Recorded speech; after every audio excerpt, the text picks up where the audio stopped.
Masarap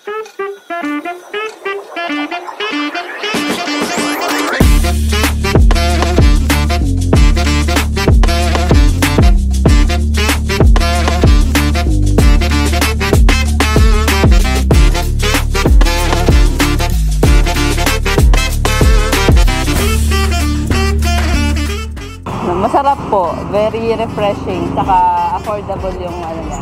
Babalikan po namin.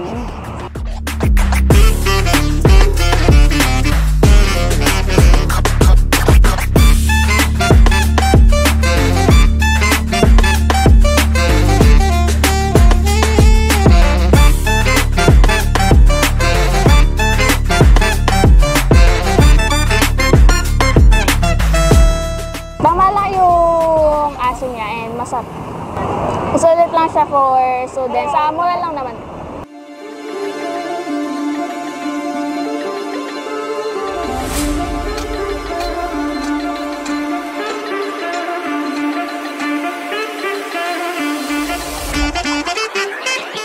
Masarap actually.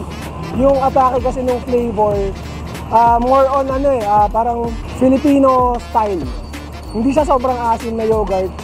Nandun siya sa middle. So, pasok sa panlasang Pinoy ito. Yung price, walang problema. Kasi sa 169 ba? Yung 169, ang laki na naghati na nga kami.